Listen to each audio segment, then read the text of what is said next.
Encyclopedia Britannica Educational Corporation presents a study of human life, the occult, mysteries of the supernatural.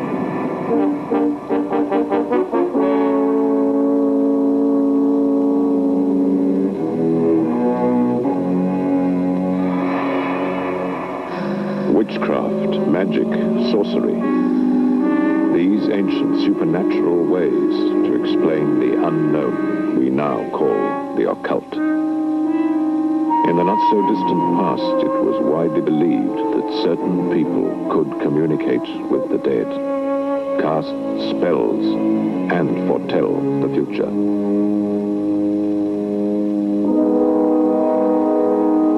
Today, many still believe that we have hidden and perhaps extraordinary powers. Reports of strange new energies and means of communication puzzle and fascinate us. Scientific experiments are now underway to probe such mysteries as extrasensory perception.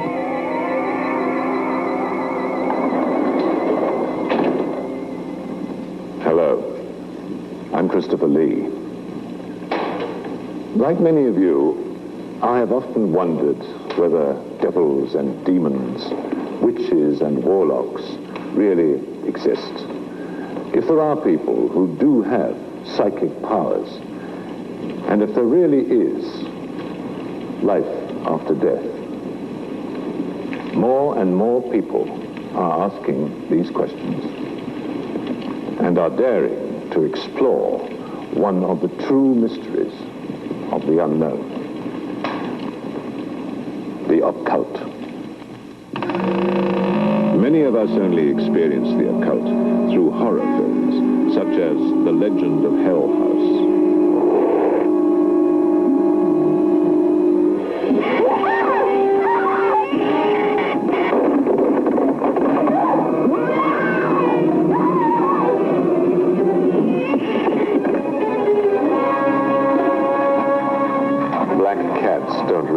People, of course, nor are they unlucky.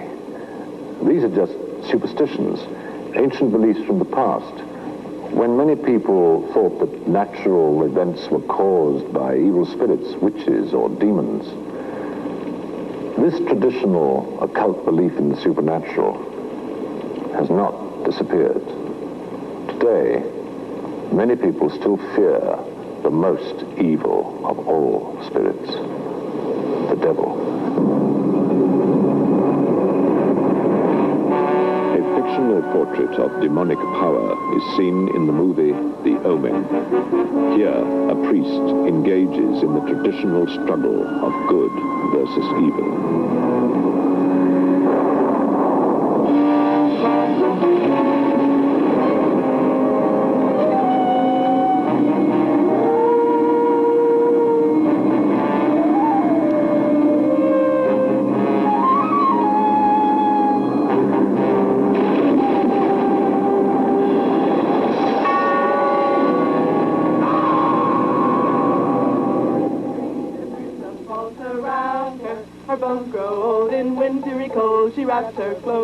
A dark night, flickering lights, chanting witches, a perfect vision of evil. But witches are not necessarily evil. They are simply believers in an ancient religion which predates Christianity. To protect themselves from persecution, they formed secret groups or covens of 13 members each. Here we see the fascinating ritual of modern-day witches. What is the password?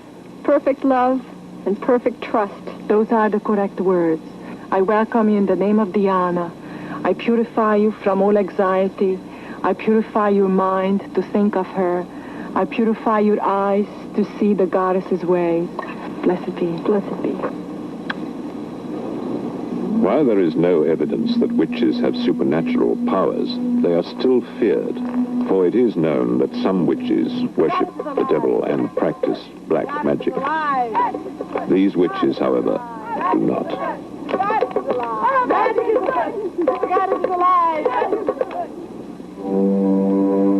In Nosferatu, we see one of the earliest movie versions of the vampire legend. Vampires do not exist, but like many occult beliefs, they symbolize our deep fear of death and the unknown.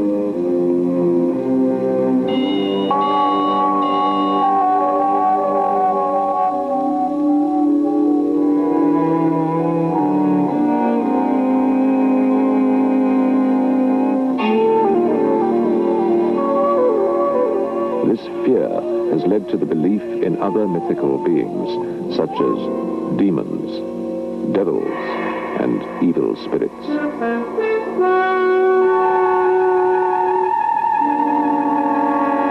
These terrifying figures were once held responsible for many of life's most frightening experiences: death, disease, and madness. Ancient beliefs and ancient images continue to exert their power, for there are still many things science cannot fully explain. I believe that astrology is based on science. It's based on astronomy, which is mathematical calculations. But just like anything else, it's an art. The 12 signs of the zodiac are the most familiar symbols of astrology. The belief that the position of the stars at our birth affects our character and our future. For thousands of years, astrologers advised kings and generals and thereby influenced many historical events. Even specific parts of the body are thought to be connected to the stars. To peer into the future is an age-old dream. And though science has not shown astrology to have any basis in fact, millions still read their daily horoscopes. Psychic powers and astrology are related just like psychic powers are related to everything else. I think that the whole human race is becoming much more psychic, but it certainly means that astrology is a lever into the subconscious.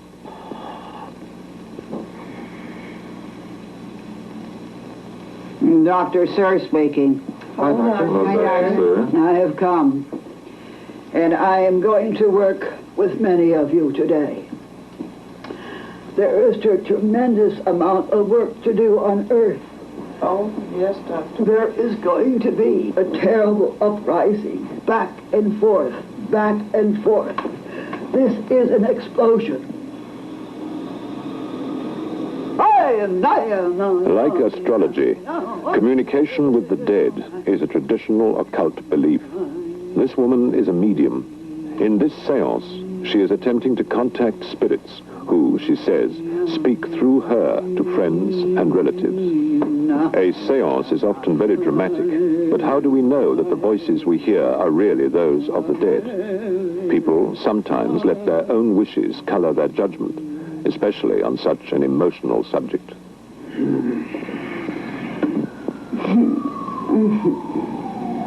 Hello, Snelch. Hello?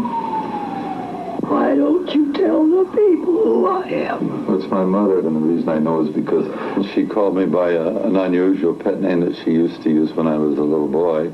It's S-N-I-L-C-H. It's called Snilch, and I've never heard that word anywhere. My son, there are many, and there are many waiting to come through. Fine. Can the dead really speak to us, or is it just an illusion? There are sometimes other explanations for the apparent success of a seance. If ghosts do exist, and some people are convinced that they do, what would they be like? Would they be friendly and talkative? Or would they be troubled, even angry?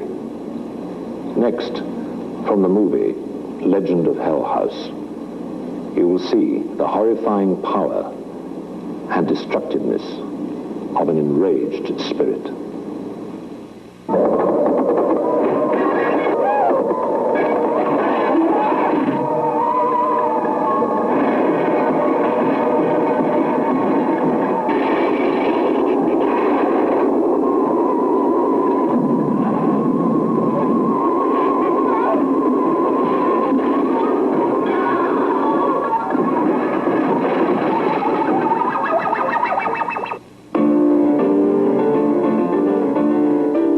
ghosts are often violent, quite unlike those reported in real life by pianist Maxine Bell.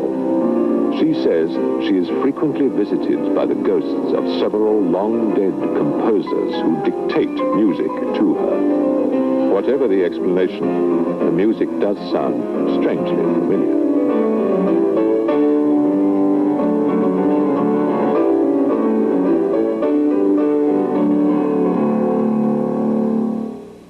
In 1938, I started hearing a full symphony orchestra, and I wasn't able to shut off the sound, and it was playing music in the style or the idiom of Tchaikovsky.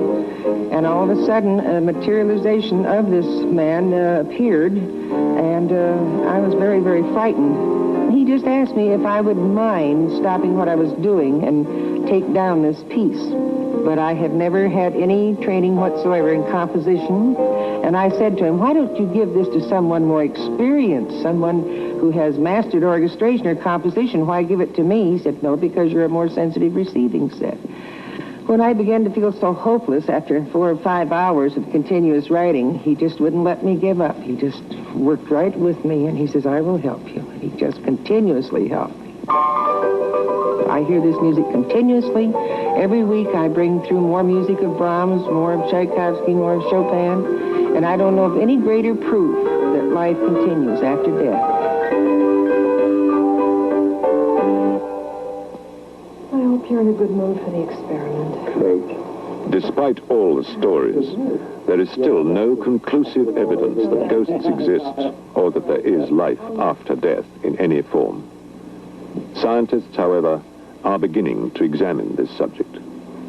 In this experiment, a man is placed in a small enclosed room. He is going to try to send a part of himself out of his body and into another section of the building. There, a test has been prepared to see if he can make out a series of figures on a small revolving disc.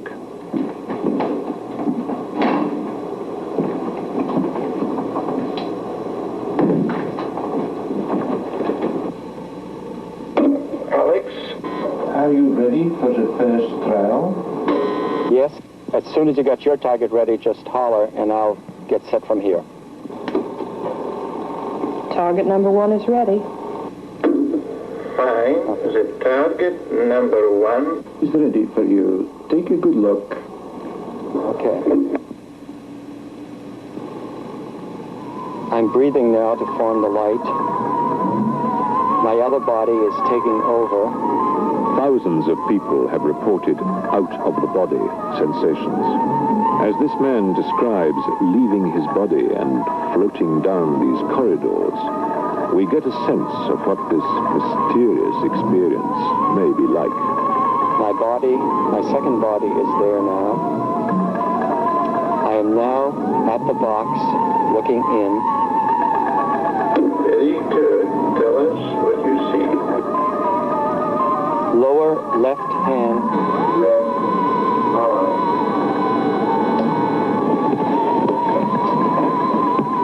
The success rate of some of these tests has been better than mere chance would allow. Clearly, there are many questions about out-of-the-body experiences which are still unanswered. The thing that happened here is not a materialization as in a seance. What happened here is a bilocation, which means I was at 2 places at one time. Now, that might be quite scary to some, and usually when somebody gets out of the body first time, he's scared stiff. But if you start to ruminate and think about it, it gives a joy. To me, it is certainly the step toward survival after death. If I can be at 2 places at one time, therefore, that other thing that is outside of there has to exist after death. It just doesn't die away with the body. So I think it's a step made towards that direction. Scientific experiments like these could someday, one way or the other, prove if there is life after death. In the meantime, many ordinary people are searching on their own. They are concerned with the mysteries of the mind, power to heal the sick, to read people's thoughts, to move objects by psychic energy. Some even believe that that power is already there within us, just waiting to be tapped. What we're first going to do is we're going to join our hands over and under in this method.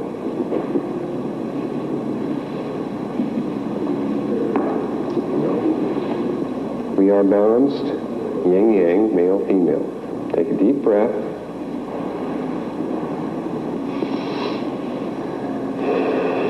This gets the system going. The people in this group are discovering abilities some of them never suspected they had. As it is moving. Sitting under pyramids, which they believe increase the flow of energy, they are learning that with enough concentration, they can actually bend a spoon. You feel it become loose.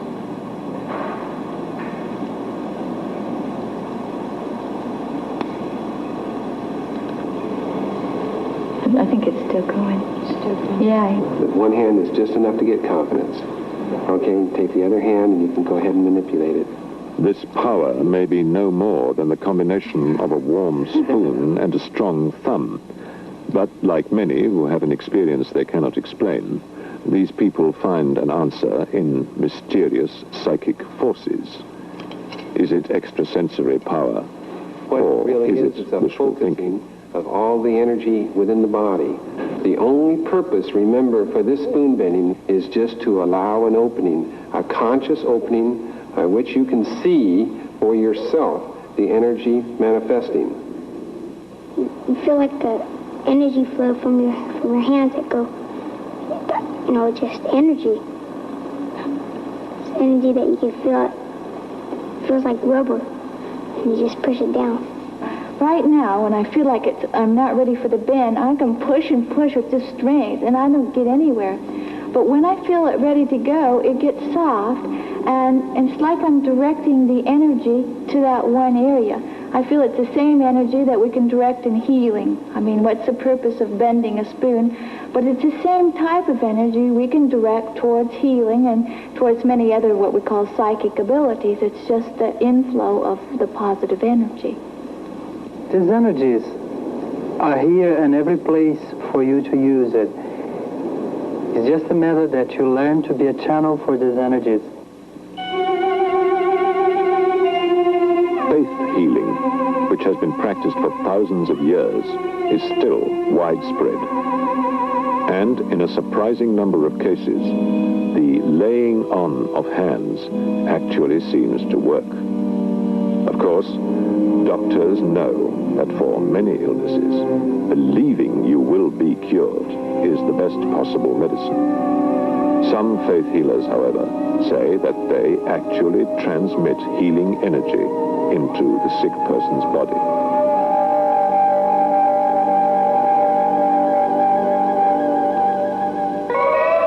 Using a process called Kirlian photography, scientists are now trying to take pictures of this psychic energy. In this example, part of a leaf is cut away. When the larger part is charged with electricity, an aura or outline of the entire leaf can be seen. Whether this aura is a form of energy or simply the result of the electric current is still being debated. Perhaps the most exciting research is being done in the dramatic field of ESP, extrasensory perception. Mentalists and others have long claimed the ability to read people's minds. Now, scientists are actually testing people for telepathic powers. As the subject relaxes, the scientists monitor her brain waves. Soon, she will try to receive a mental image being sent to her by someone hundreds of miles away. Ellen, can you hear me? Ready to go. Okay. Just think out loud. Describe whatever is going through your mind. All right? There's a lighthouse, sort of on a jetty.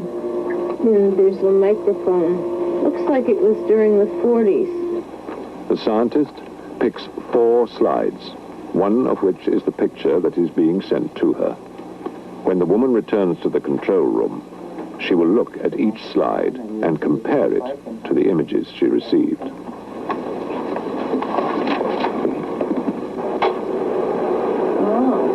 My first image was of a dome-shaped lighthouse, wasn't it? Mm-hmm. It was my very first image. A fish. Jack Benny. Oh, these are hard. These are very hard. A train. My first choice is the lighthouse. The windmill.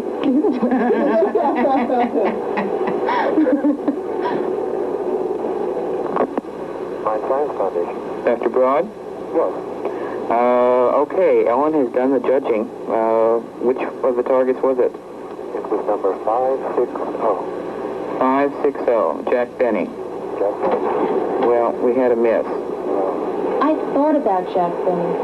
Did you? Yes, in the 40s radio thing, television radio thing. Despite some failures, experiments such as these suggest that we may indeed have extraordinary powers of communication.